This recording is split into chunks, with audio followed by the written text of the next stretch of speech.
Hello and welcome back to the And Both podcast. My guest today is Betsy Cornwell. She is an author from New Hampshire who has been living in Ireland for 14 years. Now, I found Betsy through my friend Meg that you have heard. She's been a previous guest on this podcast on our 100th episode series. Meg and Betsy went to school together, and Betsy is a published author. She has published 6 young adult fantasy novels, and then her latest is Ring of Salt. And Meg sent me the information about Ring of Salt and said, you have to read this book. It's wonderful. And so I did and said, oh my gosh, she is amazing. This book is lovely. And I would love to meet her and talk with her. And fast forward all the way through, we end up here having a conversation about her book and about her experience. She is, as I said, she is an American who now lives in Ireland with her son. She crowdfunded and purchased and opened the Old Knitting Factory, which is a historic 1906 knitting factory on the west coast of Ireland, and turned it into a residency and artist retreat specifically for other single parents. It is an unbelievable story. And even if you know how the end of it works out, it's still wild to read towards the end. And, will it happen? Will it not happen? So we're talking about that a lot, what it means to leave an emotionally abusive marriage and what that looks like when you're doing it in another country, and the supports that she received in walking through that experience. Talking about how she qualified for artist residencies but couldn't access them as a single parent, and how that led to the experience of wanting to and building out the Old Knitting Factory, and how she wrote this memoir sitting on the edge of a bathtub with her son, and what it means to make art in the life that you have, and how to weave all of these things together in a very and both way. So without further ado, here's Betsy. Welcome to And Both, a podcast about what it really looks like to put yourself on the list while raising kids and doing all the other things life asks of you. I'm your host, Ashley Blackington, and on this show, you'll hear conversations with moms who are figuring it out in their own ways, plus a few solo episodes from me from time to time. It's not about having all the answers. It's about sharing stories, learning from each other, and knowing we don't have to choose between either or when we're living in the middle of and both. Let's get into today's episode. Hello, and welcome to another episode of the And Both podcast. My guest today is Betsy Cornwell. Betsy, welcome. Thank you so much for having me. Oh, I'm thrilled for all the reasons that we will get into. One after another, but let's start with having you tell everybody what you would like them to know about you, please. Yeah, absolutely. So my name is Betsy Cornwell. I am a writer from New Hampshire, but living in Ireland, where I work as a writer, and I'm the single parent of a freshly 9-year-old boy. And we live in a historic knitting factory on the west coast of Ireland that I crowdfunded the purchase of about 5 years ago, and have turned into a residency and art retreat space for my fellow single parents, which is something that I'm really proud of. And I wrote a book about that project and about becoming a single parent called Ring of Salt, which came out last year. And so I'm always delighted to tell people about my book and just invite them to learn about the Old Knitting Factory, which has become the work of my heart. I like to say it's a project I'm really proud of. Yeah, I think it's amazing. So I read your book. You and I have a mutual friend from your grad school, my parent neighborhood, kind of, I have a baby, you have a baby, we should be friends moments. And so my oldest has an Irish name because we went to Ireland many, many years ago. And I just loved it there. So reading your book, I was like, I would like to go back tomorrow. I would love to go back. It's just... You should come to the knitting factory. Yeah. And then it was like, oh, a residency? Oh, writing? Oh, hello. This sounds all things amazing and wonderful. Yeah. But how did you, I know the answer because it's in the book, but how did you decide that this was going to be a space specifically for single parents who want to write? I think that's a really important part of the story. Yes, absolutely. Well, first I want to say I'm so glad that the book made you want to come to Ireland, because that was one of my hopes for it. I think, so I have to sort of give a long answer to your actual question. And I think the book touches on some heavy themes. I talk about coming out of an abusive marriage. And I didn't want the book to feel like an issues book, as they call it in publishing. I wanted it to be hopefully pleasurable to read, even though it talks on those heavier things. And so I really, one of my hopes for it was that it'd be a book that someone might pick up because they're planning a trip to Ireland. So I'm glad to hear you say that. But basically, I became a single parent when my child was still a baby. I had married a man who I thought was the love of my life and who I thought would be a wonderful father. And things really did not go the way I thought they would at all. And I found myself in this pretty scary situation and sort of thrust into becoming a single parent. And it was really scary. But I was very, very lucky in the support that I received from my local domestic violence center, and especially that they put me in touch with other single moms who are survivors.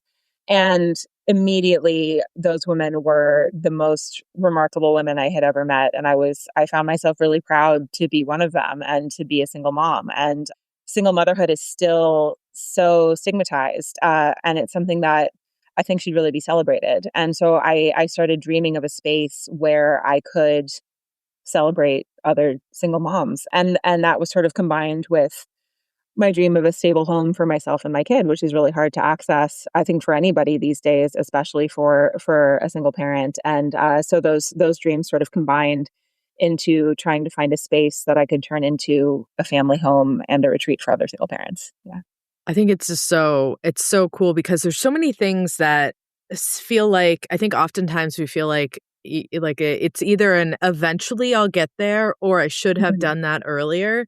And Yeah. I feel like what you've created is a way for both of those things to happen, right? Like, I wish that I could have done this XYZ project as, Sure. especially as an artist.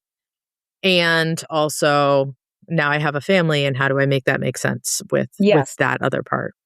Yeah, I'm really glad and grateful that I was able to find something that kind of nurtures both of those sides of me. And that's one of the reasons that I was so drawn to the topic of this podcast, I think, right? There can be to sort of find ways to do things that are both, and I think I do think that becoming a parent fueled my sort of desire or even need to make a life as an artist. I mean, I'm lucky also that I was kind of making a living as a writer by the time I had a kid. And so then the most likely way I could find to support my child as a single parent was through writing and all the sort of related jobs that writers do, like teaching and editing and that kind of thing. And I was a published writer. And I remember just seeing emails from my MFA program about writers' residencies and knowing that I qualified for them, but I couldn't access them either Mhm. financially or because of caretaking logistics. And I would get so bitter about that, and I just was so full of longing for there to be a space in the world that allows people to be single parents and artists at the same time. And so I made one. Yeah. I love it. So so have you been open for 5 years as a residency? Kind of. So it's been a much bigger project than I thought it would be. I mean, I think if I knew how long and complicated it would be, I would have thought it was impossible. So I'm kind of Mhm. glad I didn't know those things when I started out. It's like parenting. Yeah, exactly. It's a lot like that. So basically, the knitting factory is what it says on the tin. It's an old knitting factory that was built in 1906. It is like the size of a cottage, not a factory like Americans would think of it. So there's sort of room for myself and my kid, and then one resident and their kids at a time. And it's also an old, weird house that has needed a lot of renovation from the jump. And like to the extent that I hadn't really felt able to fully open because the quality of the space wasn't what I felt like people deserved. And I mean, part of what the book is about my kind of learning how to just show up as I am, and that the house can be that too. But also like the bathroom is old and terrible and leaky and moldy, and like, there's a Yeah. degree to which I just don't want to offer that to people. So I've always tried to be very transparent about that, and that I was sort of working my way up to being able to do renovations for the last 5 years because I crowdfunded the purchase of the knitting factory, which took, all the money that I and everyone I know and everyone they knew had. And then I was left with in the wonderfully fortunate position of being able to buy this house, but also not being able to pay to renovate it yet. So I was kind of provisionally open for the last 5 years, and I would take people either like informally, or I would do one formal funded residency a year where I would just try to be really transparent about that, you're not coming to for a hotel experience, but I wanted to be able to offer time and space and peace, and that I also include a cash stipend for childcare in the funded residencies that I give people, which is important to me. I think when I initially envisioned the space, I imagined just offering childcare on site. That Mm. also ended up being a lot more complicated than I realized in terms of even just like liability insurance and that kind of thing. But there's actually something that I really like about giving people cash. I think that the trust that suggests is really empowering, and that it gives people the flexibility to bring their kids with them and hire a local babysitter if they want to, or leave their kids at home and put that money towards having them taken care of so they can come and take the time for themselves, which is what most people have ended up doing. Or, just, I mean, to give a single mother cash and say, I trust you to use this in the most useful way for you, I think is in itself a powerful statement. So all of that is to say, we've been sort of open for the last 5 years, and we're just now coming out of almost a year of major renovations, and so I'm sort of fully opening for the first time next month, which is exciting and scary. So yeah, Yay. yeah, That's amazing. I love that you write about how you had this dream for another place that you saw, and then yeah. that just kind of like all went sideways. But then, this is like a pivot, and that turns out to be, I don't know if it's better. I don't know if it's like an adjustment or whatever. But like, do you ever think about like if the other place had worked out, what would that look like versus where you are now? Yeah. So the other place was a castle. The first place that I thought I So would do this cool. was like, it would have been so cool, right? Like, yeah. I mean, it was a castle with a little tower house. It was like one tower, but it had a suit of armor in it. It was so cool. And, I was just so convinced that it was going to work. And I tried so hard to make it work and it didn't. But there are so many ways in which this house is a better fit for us than that place would have been.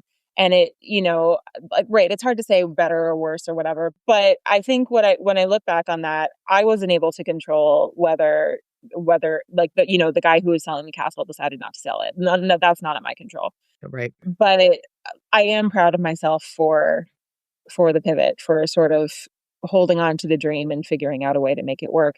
And I mean, I do think that there's a kind of like almost too on the nose parallel to like divorce and single parenthood there. There was something the dream that I really loved and really believed in, and circumstances beyond my control made it fail. And so you figure out what you can do with what's left. So, Yeah. yeah. Yeah.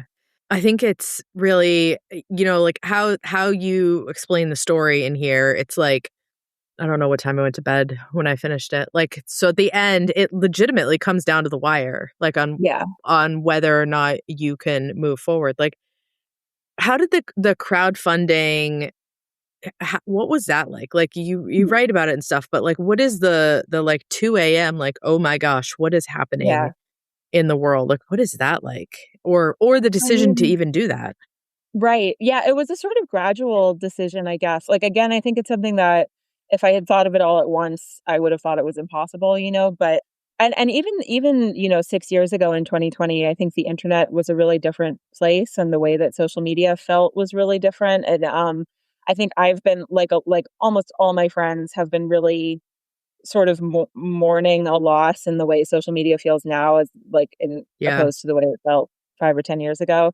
Um, and it did feel I felt more personally connected to more people on social media at that time. And it was also something that I really needed because I was very isolated as a single parent in a foreign country, in a rural area, and self-employed, working from home and all of that. And I am fortunate to have gone to a women's college in Massachusetts called Smith, which is where I met our mutual friend, that has an incredible alum community. And so one of my real sources of community when I was an isolated single parent was this online Smith College alum community.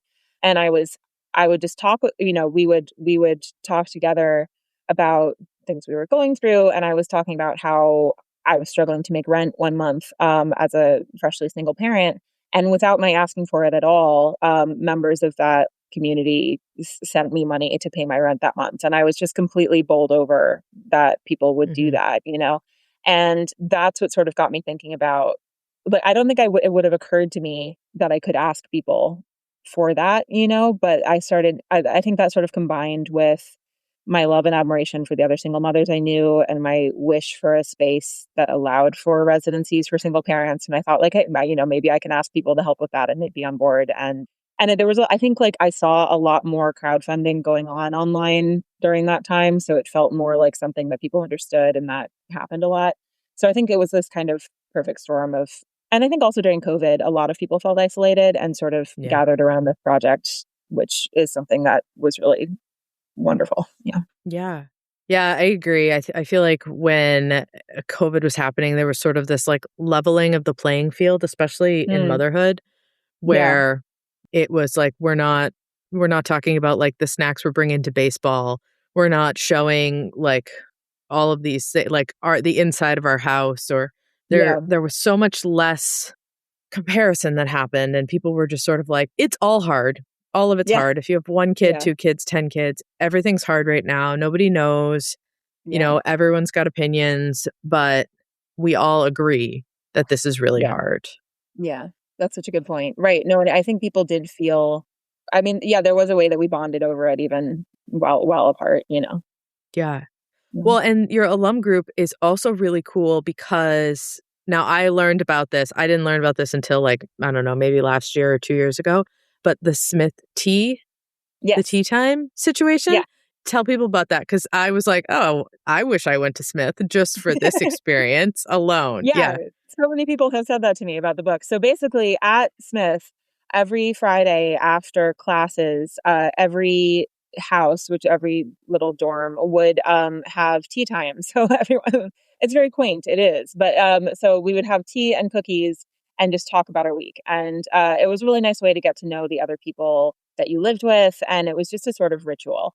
So there's an alum named Gina Coe who started a virtual Friday Tea for Smith alums on Facebook in like 2018, or approximately.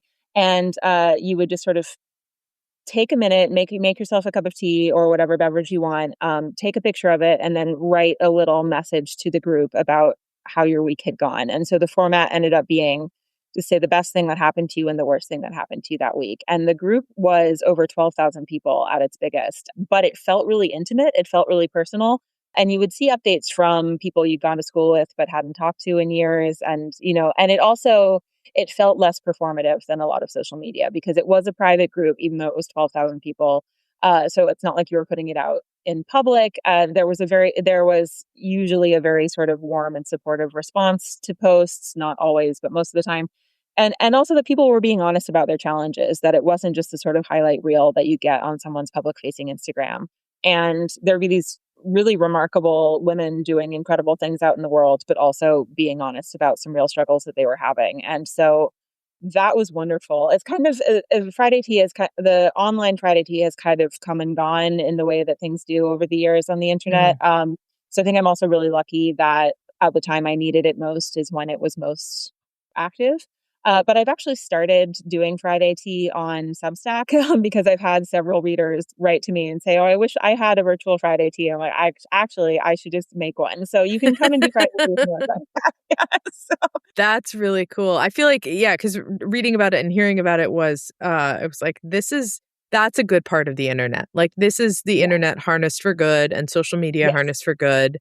You're always going to have someone in there who's like, just comes out of left field with like the Yeah. terrible So response. And yeah. you're like, oh gosh, all right, well, that one we're just going to call a Yes. loss, and then carry on. No, it's like, and I have some really, really good friends now that I first met in Friday Tea. Not to mention my literary agent, I like met through Friday Tea. So like, it's like, That's yeah, cool. yeah. That's So really cool. And I love how you're very nonchalantly like, I made a living as an author. Like, you haven't written one book. You've written, what is this? This is your sixth book? this is my seventh book. Yeah. Seventh book. Hmm. Yeah, I mean that's like, that's not like I wrote a few short stories and I published them online. Like, this is Yeah. whole book. But this is different than anything that you've written before, right? Yes. So this is my first nonfiction book and also my first book for an adult market. My 6 other books are all young adult novels, and most of them are in the sort of fantasy fairy tale retelling space. So yeah, I've always wanted to be a writer. I remember being 6 years old and looking at books and wanting to write books one day. And it's just always been like I've always been very single-minded about it.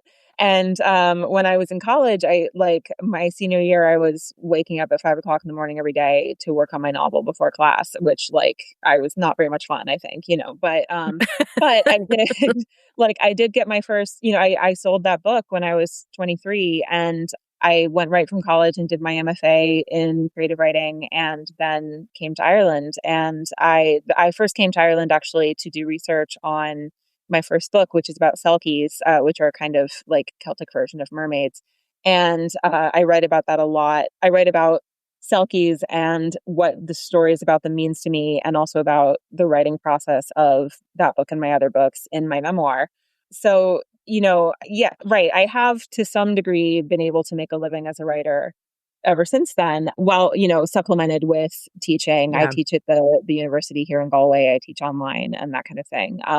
But it's what I always wanted to do. And it is something I'm really proud of. Yeah. I think that's cool. I was, and I'm reading it, and like I said, my oldest is 13, and that's like totally her wheelhouse. So I'm like, oh, because we're always looking for books. There's books all over our house. And I'm like, Amazing. hold on a second.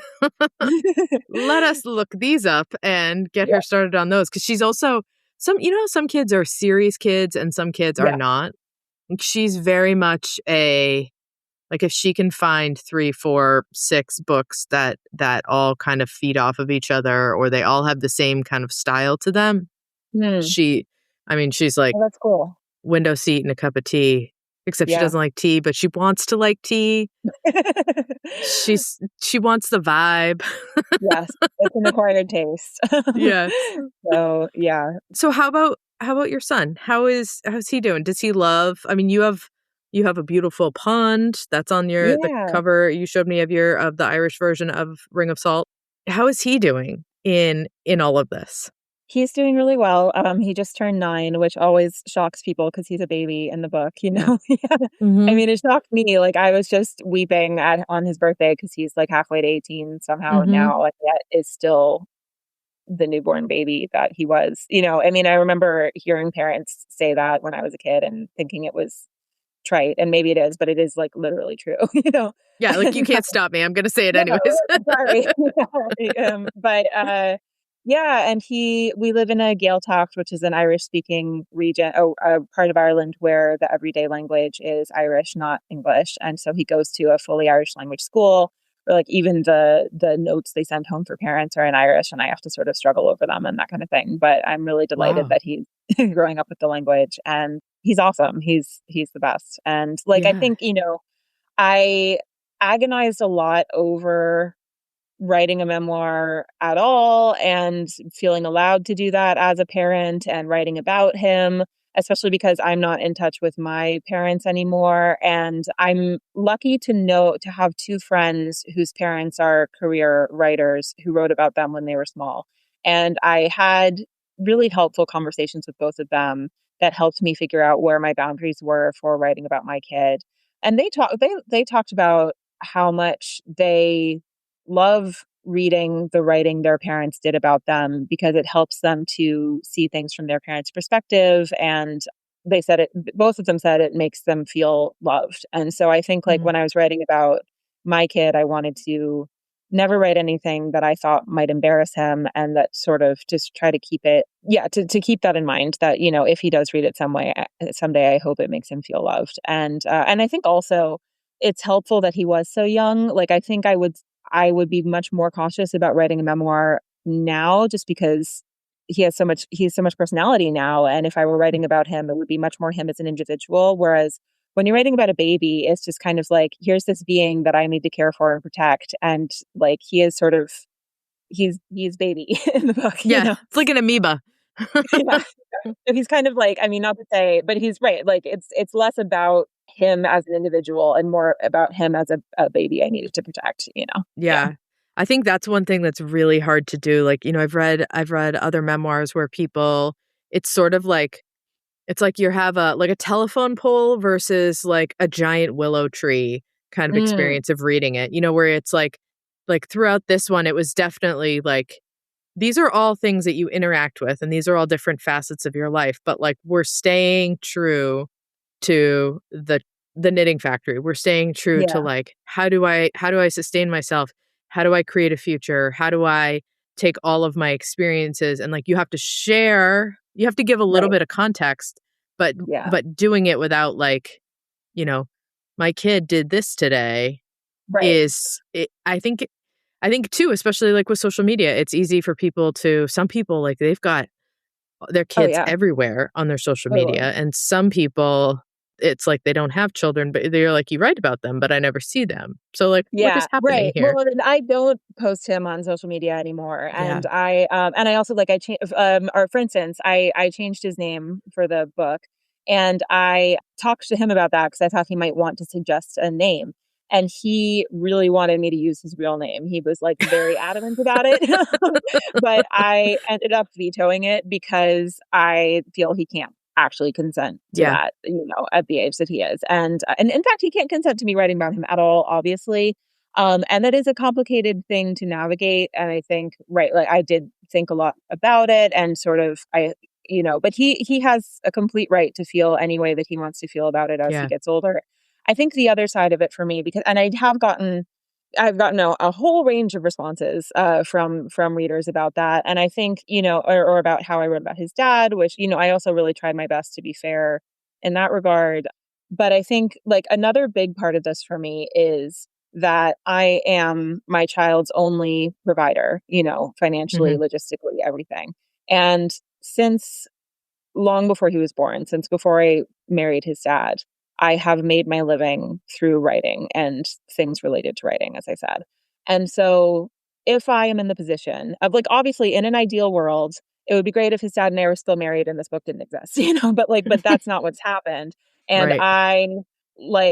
I used the tools that I had in the situation at hand to provide for my child in the best way I could. And the solution that I found for how to do that included writing this book, and Hmm. so I do stand by that. And maybe, maybe he'll be very angry about that in the future, but it is something that I stand behind because it has allowed me to provide for him. Hmm. Yeah. Yeah. I think that's, for so many people, like having different dynamics, some good dynamics that Hmm. change over time, or not great dynamics that never change, or like Right. stuff comes out or whatever. I feel like it's just such a hard balance because writing is present, but Hmm. reading is not. Right. Yeah, It's always totally. after the fact. Absolutely. And right. Yeah. The way I feel about any of these things could change over time. Memoir is inherently subjective. But I think Yeah. also for so many women, and I teach writing, I do online writing mentorship, and a lot of the clients that I get are moms. And I think, especially for women, especially for mothers, all of those complications and nuances, then like there's this sort of assumption that the way to solve it is by sacrificing your desire to tell your story at all. And I don't think that's the solution. I don't think that the brunt of all of that complexity should be borne through the simple solution of mother's silence. Like that is Yeah. also not right to me. So Yeah. yeah. Yeah. That's, yeah, from the rooftops because that's, Yeah. it's just easier. I think of how many problems are going on in the world right now because it's just easier for everyone else when women are Yes, quiet. exactly. Yeah, it can make people uncomfortable. And I think, yeah, it's especially because, I wrote about emotional abuse rather than physical abuse. I think that makes some people really uncomfortable because Hmm. I think for a lot of people, their line in the sand is, well, he never hit me. And so reading a story that's like, he never hit me, and yet it was abuse, like that makes people do some uncomfortable reflecting about, if not about their own relationships, then maybe about their parents' relationships or, other relationships close to them. And I think Yeah. that like I'm proud of having written about that. I think it is should be talked about more, but I do think it is like it's something that can make people really uncomfortable. Yeah. Yeah. Cause I think, again, to that point, like if people like put a bubble around themselves, whether it's like then you get into that, like, well, he never hit me. It's like, well, he never hit you, but like, what Right. else? There are a lot of different facets. The bar is on the floor, if that's what it is, Yeah. So, We are yeah. kicking the bar down the road Yeah. and wondering why our toe hurts, if that's what we're doing Exactly. here. Yeah. Hey, it's Ashley. When I started my first business, it felt like I had two options: figure it out on my own or pay a high ticket price for a coach, and there was nothing in between. I was a beginner trying to make smart decisions without burning myself out or my savings, so I built what I wish had existed. This course is 6 clear, practical modules that take you from first decisions to launch and beyond. No fluff, just guidance, structure, and support. And no how bad do you want it, or we all have the same 24 hours in the day guilt trips. I created it to help women build lives and businesses on their own terms, not just to sell a course. Listeners can take 20% off with the code NURTURED20. For more information, go to andbothpodcast.com.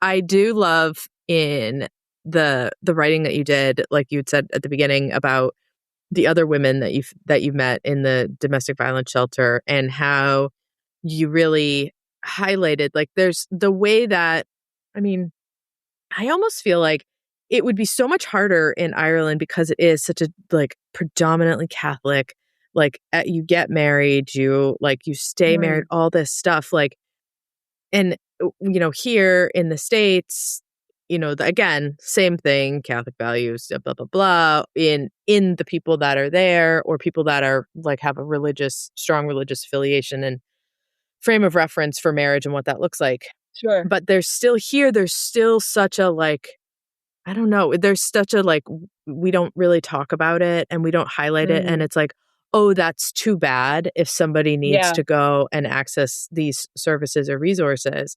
Whereas you were like, these people are amazing and incredible, and these people, you have to have a level of strength that is incomprehensible to people who've never been in this situation, to totally. say, I'm not doing this anymore. And I just love the frame of that you put around these women to say, like, well, we're not doing the, like, poor Susie. We're doing the, like, Right. Susie is an animal because she Yeah. is not taking this crap anymore. Right. No, we're like kicking ass and taking names. No, I mean, like, the single moms I know are just the coolest, most Mhm. remarkable people I know, and it's just that seems so obvious to me. And that's what made me proud of it too, And I always say, like, I'm a New York Times bestselling author. I teach at a university. I've done this crowdfunding project, but the accomplishment I'm most proud of is being a single mom, and I think that will always be true. Well, and I will say, like, when I first moved to Ireland, I remember I was catching up with my one of my favorite teachers from high school, and I told her that I was marrying an Irish man, and she said, "Oh God, I hope he moves to America so you don't have to go live in that backwards country." And I was kind of, like, surprised by that. And I did some Googling at the time, and I found out that the UN, even then in 2013, ranked Ireland higher for women's rights than the Yeah. US. And that has been my experience. And I think, like, it's a complicated thing. Obviously, every country is complicated. And it is a bizarre feeling fact to an American, for instance, that divorce was only legalized in Ireland at all in 1996. And there's certainly, right, it's a complex place, like any place. Mhm. But, like, in the time that I've been here, Ireland became the first country in the world to legalize same-sex marriage by popular vote.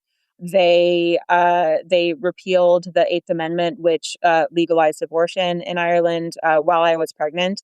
And then a few years later, obviously, we saw Roe versus Wade overturned in the US. And I think, Yeah. and Ireland is in many ways a very progressive country. It's a very small country, but I think it's really interesting. It's also, like, at once a very ancient country and a republic that was founded in 1916. So it's a place with lots of contradictions, and I think that comes through in the treatment of single mothers as well. That there is a ton of stigma and a ton of misogyny and judgment, but there is also, I think, there is a sort of, like, almost matriarchal vibe to Ireland in some ways. And I would even, as someone who's very much not religious, I would even say to Irish Catholicism, because you think about like Mother Mary and that kind of thing. And I think there is Hmm. this kind of pride in motherhood that feels very Irish and that I enjoy. Yeah. So, Yeah.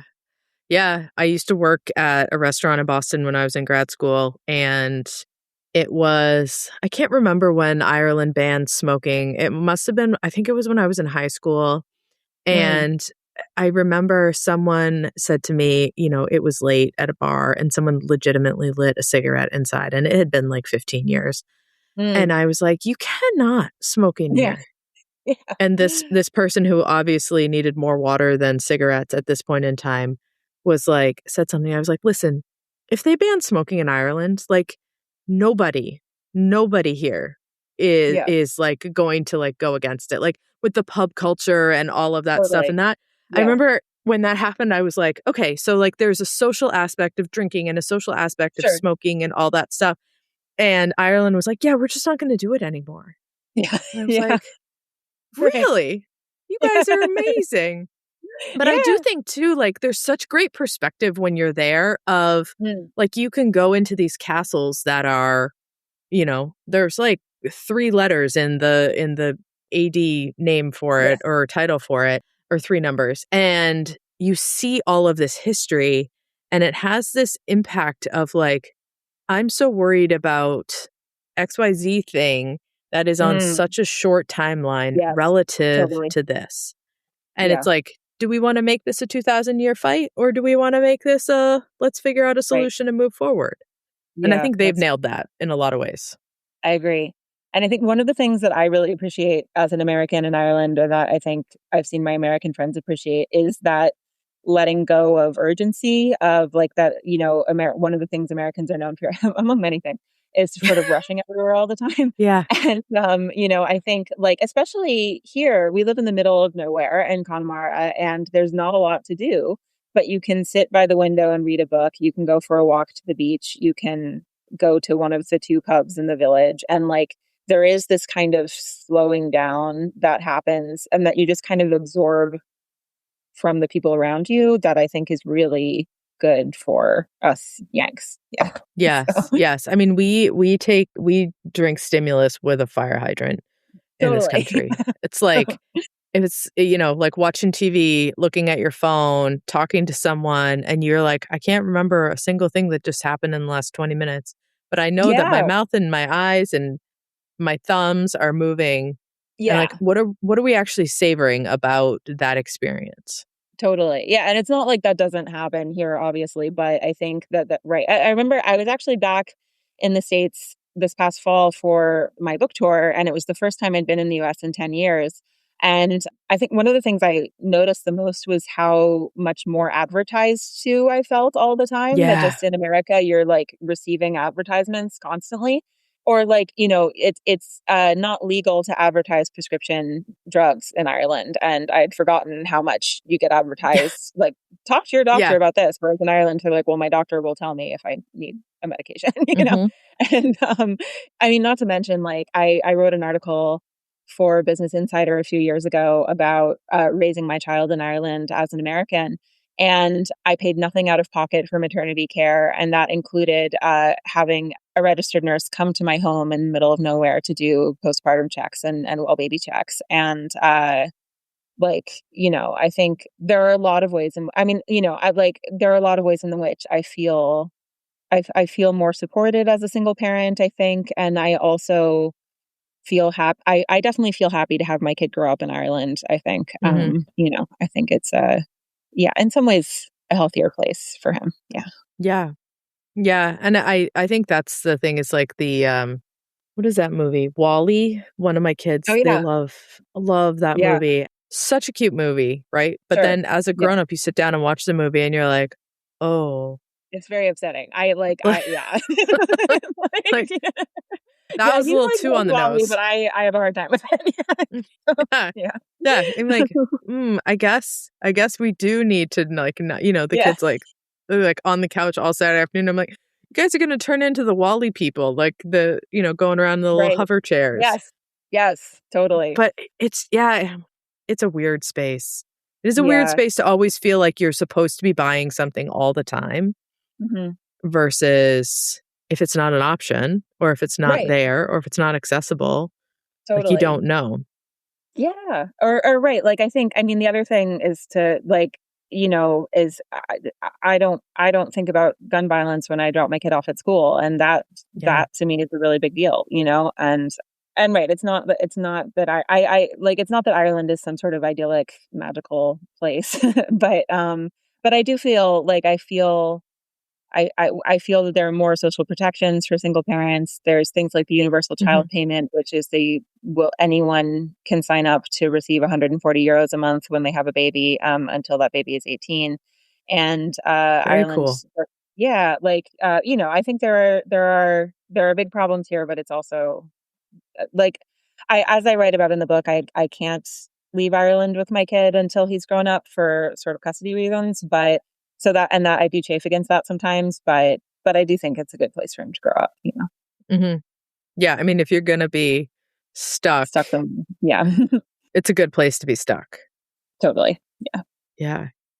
Irish school, like, how did that, when I read that, I was like, that is a hard language to learn. Yeah, I find it very challenging. I've lived in Ireland for 14 years now. I've lived in a Gaeltacht, which is an Irish speaking region, for 6 years. And I'm like very remedial at it. I can go to the shop but I think part of it is and I think this is universal for language learners, but I get so self-conscious that Yeah. it leaves my brain and I forget how to say anything.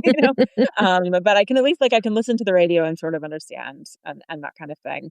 But my kid has been in Irish language immersion since he was 2. And so he just has it. He's just conversational. And I love that. I think that's really cool. Because, right, it's certainly not a romance language like the languages I took growing up. And, I mean, I think Irish language activists, and there's a kind of revival of the language happening now, which is wonderful, will say, I mean, like, there are plenty of languages that aren't similar to English that people learn, and Irish is not more difficult to learn than like Arabic or Mandarin or something Yeah. like that. I think that that's totally fair. And it's a beautiful language, and it's part of his heritage, and I'm delighted that he's growing up with it. But I find it very challenging, and I wish I had more time to devote to it. But I am a working single parent, Hmm. and struggle with that. So, but I think, yeah, you can find it on Duolingo, and it's worth learning a little bit. I think it's really interesting. That's Yeah. that's really cool. I didn't realize. I mean, it makes sense that it is, but it's just, yeah, like, can you imagine if you moved to like a Mandarin speaking country and you're like, Right. this is it. Here we go. Like, Yep. Here we go. that talk about a left on Yeah. my brain would be like, we're good here. We have I tried. mean, and I think like I have to kind of I do have to push myself because I'm kind of shy in the best of circumstances, and I get like terrified about speaking the language, but I'm really trying, at least in shops, to say Gormahat Yeah. for thank you and that kind of thing. Because I do agree with the sort of efforts to revive the language. But it's hard because, like, everyone speaks English, so it's hard not to do that. You're So like, just this once. Um, yeah, I'm not trying to be a colonizer, but like, yeah. so in all of this, like along the and both lines of this, like you Yeah. have the candle going at both ends and in the middle, and and there's a sun ray on it or whatever. Like, how do you have space? I won't say like time or balance or whatever, but how Yeah. do you have space for yourself in all of these things that are going? Because some of them are logistical, right? Like, lights, food, all those things. Yeah. Some of them are passion, like bringing in people into the space and stuff like that. So, like, how do you put a little envelope around yourself in Yeah, all this? I mean, like, that is something that I struggle with, I think, and I know a lot of the older single moms that I've talked to have given me the same warning, which I keep in mind a lot, which is basically that to anticipate when your kids grow up and leave the house, that there will be a year when you're just totally not functional and can't do anything. And it's because you've sort Yeah. of been hyper functioning for so long that you just collapse a little bit. And so part of what I'm trying to sort of figure out how to anticipate that year, and I think, like a lot of parents, right, you find it where you can. And I think for me, I'm extremely lucky and privileged that a lot of my work is something that I'm passionate about. So, Mhm. I love writing, even though it's really hard. It is something that I love. I love teaching. I get to do those things from home, and so I can still go pick up my kid from school. And I'm so much more fortunate than most parents, let alone single parents, in that regard. So I think finding things to do that sort of do both those things at the same time Mhm. is helpful. I mean, I wish I had more time to read, or like to go on long walks. But I squeeze it in where I can. And but I think, yeah, like that's what I really appreciated about the ethos of this podcast is that there are things that are both. And so maybe it's about finding those things. And one of the things that I say to the students and clients that I work with is, like a lot of them are parents or caretakers, and that it's less about sort of meeting a quota of spending this amount of time with your writing every day or writing this number of words, even though I think that can be really helpful just for accountability and stuff. But it's just about sort of, have you kept your art practice alive today? So it's just sort of, Yeah. even have you talked about it with a friend or read something related to it or even thought about it a little bit? It like writing having a writing practice doesn't look like writing all the time. It's like keeping it alive. And so I think I try to think of all my needs in that way, So, yeah. Yeah. Yeah, I love that because it's not like you're not being prescribed what Yeah. it looks like to be a writer, right? Mhm. Right. What does it mean to be a professional? What does it mean to be whatever? But it's how do I look at this from a lens of like what I'm able to do given the time of my life that I'm in? Because I think that's a hard part too, is like your life when you have like a 1-year-old Yeah, is very different than your life when you have a 10-year-old. totally. Yeah, and that's a lesson that I got from parenting, and especially specifically when my kid was a baby and my marriage was breaking down, and I sort of, I remember like I had signed up for all these baby development emails and like made and frozen a bunch of baby food and all these things, and I got to the point where like I had to lower my own Mhm. standards a lot. And I kind of just like, I would get to the end of the day and I'd put him in his crib and I would tell myself, okay, he's alive. I have succeeded, and that was where my, my bar had to be. Mhm. And so I think like, yeah, sometimes you have to do that with your writing too, or with your art too. And it's like, have I kept it alive today? Great. That's where it is. And also it's not a baby. So it's okay if you don't some days, but like, I Right. think You don't have to feed it. right. Yeah. And like whatever, you can bring it back to life. It's fine. But I do think like I think a lot of caregivers who want to do an art practice spend a lot of time and energy beating themselves up that they can't do more. And I Yeah. think the thing for me that I'm constantly relearning is that like that is energy that I could spend doing the thing, and like the energy I spend beating myself up about it would be better spent going and doing some journaling or like reading a book or something that is actually getting me closer to what I want to do. So I try to spend as little energy as possible beating myself up, and sometimes I fail miserably at that. So Yeah. yeah. It's that movie, it's, I think Diane Keaton, Something's Gotta Give. I think that's the one Yeah. where she's the New York City playwright. I feel Right. like I feel like anyone who's in that creative, like something built around writing practice has this vision in their head that they're supposed to be in like white and cashmere, like by a window With the with a bright perfect blue kitchen. sky, Yeah. with the perfect kitchen, and they're writing, and like that's what a writer is. And I feel like Hmm. so often it's not that. It's like notes on your phone, voice notes to yourself, like something like that where you look on the outside and you're like, is this person like having some sort of situation going on right now because they are muttering to themselves or whatever, and you're like, I am working out a few Yes. things Yes. and No, you have connecting to all be the willing dots. to seem insane, I think. But like, no, I mean, like, I wrote most of Ring of Salt sitting on the edge of the bathtub while my kid took a bath. Like, I think it's, and I talk about that in the book. And I think, there is a part of me that wishes for the version of that book that I could have written if I didn't have any other responsibilities. And I feel like maybe it would have been a better book or something. But the book that I could write is the book that I could write in the life that I have. And I think Mhm. like it is more fragmented and it's different than it would be if I could sit alone writing in a room all day and have someone bring me my dinner. But like, that's actually exactly the kind of writing I want to read, is by people who don't necessarily have those privileges. And so I think Mhm. like that has really helped me to accept the art that I can make in the life that I have, because I actually am most interested in work by people who are in the trenches, you know? So Mhm. And to circle it all back, those are the people that you are supporting with the Knitting exactly. Yeah. Factory. I hope so. Yeah. So Yeah, that's incredible. I just think it's just so cool, like how the world has changed and not changed, but how it's changed where it's like can crowdfund to buy a space to create a place, but like the through line, which cannot be a thread, it has to be like a fire hose of this is the reason why, and this is a known, and all of that. And so like taking all that experience and turning it into a book and yeah, building a space for other people, like wouldn't it be so amazing? And I don't doubt that this will happen, but wouldn't it be so amazing if somebody comes to your space and they're able to like not think about macaroni and cheese and not think about the bills that are due next week and not think about all that, and like take all that energy for a small period of time, relatively speaking, and focus it in. And that could be somebody's, like, they just needed to catch their breath. totally. Yeah.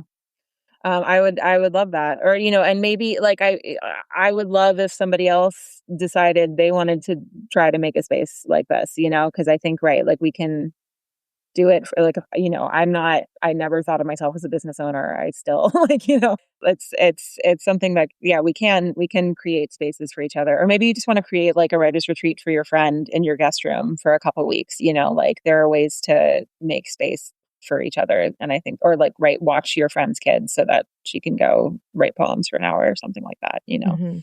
Like it doesn't have to be all or nothing. And yeah, I think like with writing especially, right, people have this vision of what it's supposed to look like, which often includes writing residencies, which is what I'm trying to do. But right, it has to happen. It has to happen in your real life, I think like everything. Yeah. Mhm.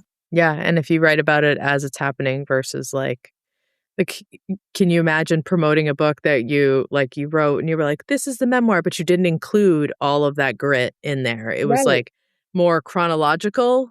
Like, Mm. I feel like for me, like, relating to the fact that, like, again, you're doing this stuff while your kid's taking a bath, like, I don't know how many tasks where you're like, "You have to have this thing, and Right. I have to do this thing, and we're just gonna do it all together." And like, I'm not gonna look at Instagram and the person who's like Yeah. dyeing their bathtub 12 different colors and has the Yeah. toys and the lights and all that stuff, because Yeah. good on you, but not for me, thank you. Yeah. Like and I think again, it is about finding things that can do both for you, that can Mhm, can like fill you up and be, or it's like parenting. It's like there are things that I like doing with my kid, and there are things that he wants to do that I can't stand, and mhm. actually like, and I feel really guilty about not wanting to like discuss Minecraft with him for literal hours on end, but so like, but I do that when I can, but it really is really draining for me. But like there are other things we can do together that I actually feel better at the end of doing them with him, and he probably likes it more because his mom is having a good time while we're doing them. Yeah. And that's like, it's really hard for me to remember that it's okay to make to funnel it towards the stuff that I don't find excruciatingly painful, So I feel that way about glitter in my mm, life, mm. and I am firmly convinced that for every non-glitter person like myself, there is a glitter person who owns, possesses, wants to have all the glitter. And my goal in life is for my child to find that person's child. Oh, yes. Mhm. And my kids, like, you say things when your kids are really little, and I'm like, I don't buy glitter. If I hated somebody, I would buy them glitter. It's just like I can't. It gets in everything. You can't Yeah. clean it out. It's Mhm. forever. Glitter is It's a yep. forever That's right. Yep. terribleness. And one of my daughters was at a friend's house who is a glitter person and has, like, I don't know how many different kinds of glitter, and they do these projects and stuff like that. And they're very like, it is what it is. Like, I get the vacuum out and stuff like that. My eye is twitching, like, just even Yeah. thinking about this. Yeah. And she texted me and said, apparently my daughter had said like, my God, I love coming over here because we're not allowed to have glitter in my house. How are you, poor deprived child? Yeah. And I'm like, oh, I'm glad you have that friend. But like, I feel no, like, Hard no line. desire. Yeah, I think that's completely fair. I endorse the no glitter policy. I'm just as you were talking, it just washed over me how lucky I am that like I've never had to deal with bringing glitter into my home. So I'm delighted Yeah. about that. Yeah. Oh my God. We got a birthday invitation one year that had like the sprinkles in it. And my kids were like, Oh and no. I'm like, no, the sprinkles are fine. It's just Yeah. glitter. Like it's specifically the tiny pieces of glitter. But I think like if you really wanted to destroy someone's life, you would mail them some glitter in an Glitter. envelope and then they wouldn't Hmm. know and they'd open it and then they'd have glitter Hmm. forever. I think that is like if I were like that if I were really vindictive about somebody, that's what I would do to them, right? Yeah. Like yeah. Yeah. Like forget anthrax. Just Right. send the No, glitter. yeah. Literally. Yeah. So It's the same thing. worse. God, it's terrible. Oh my gosh. Well, I think that your book is wonderful, and Thank you. I'm not a book critic or anything, but I just love that it was so like you feel like you're along for the ride with Thank you you. and staying up late to be like, "Oh my God, does the money come through? Can she buy the house?" You know, but and then you get up in the Yeah. morning and the kids are like, "Mom, are you okay?" That's the best compliment, and I really did write the book for other moms, like, that's what I Mhm. dedicated it to, like I said, from one mother to another, and so that means a lot, and, yeah, that's really right, I've now spoiled what happened at the end of the book because 'cause I'm in the knitting factory right now, but it was completely like, it was the craziest thing that has ever happened to me in my life is how Yeah. that worked out, and it was exactly like it says in the book, yeah, Yeah. so Well, and also, even if you know, like, even if you are getting it from here and it's in the author bio in the book, like, yeah, right, you still want to know how it all comes together. And now yeah, knowing the end, almost as you're reading through it, almost makes you feel like, but how does this all come together? Because like there are parts of it where you're like, oh, this is not going to go well. Oh, this is yeah, not happening. yeah, Oh my yeah. God. And like you're sweating about it. But so it's I think it's wonderful. So I would love for you to let people know where they can find Ring of Salt. They can find you, they can find the Knitting Factory and any YA books lovers like one of my Yeah, kids. absolutely. Well, thank you so much. So, yeah, Ring of Salt is my memoir about the knitting factory and single parenting that came out last year. You can find it in any bookstore near you. I always tell people the best things that you can do for any author are go into your local bookstore and ask for a book that they don't stock because usually they'll decide to stock a few of them. And so you're planting the seed of those books. So it's a really great thing to do. But you can also order it online. The Old Knitting Factory actually has a bookshop.org storefront where if you order the books from the Knitting Factory's website, we get a commission for it. So that's great. And you can also find more information about the Knitting Factory at oldknittingfactory.com. The biggest way that the residency space survives is because of Patreon support. So if you believe in the mission of the Knitting Factory, I would be so grateful if you could join us on Patreon. And we have stickers and mugs and t-shirts and some things like that. And you can also find all of my books at betsycornwell.com. I do have 6 young adult fantasy and historical and gothic novels. And I have another young adult novel that's about to be announced, which I'm really excited about. So you can Yay. keep your ears open for that. Yeah. So, Love that. Oh my gosh. Well, thank you so much for joining me and thank you for sharing your story because it's really cool and I love what you're building for other people. So if you've never had a chance to go to Ireland because it's a magical place. If you are someone who is looking for that, then look you up and yeah, please do. And you can come and book a stay at the Knitting Factory on our website right now. So, yeah, yay. All right. Well, thank you. this has been a real pleasure. Thank you so much.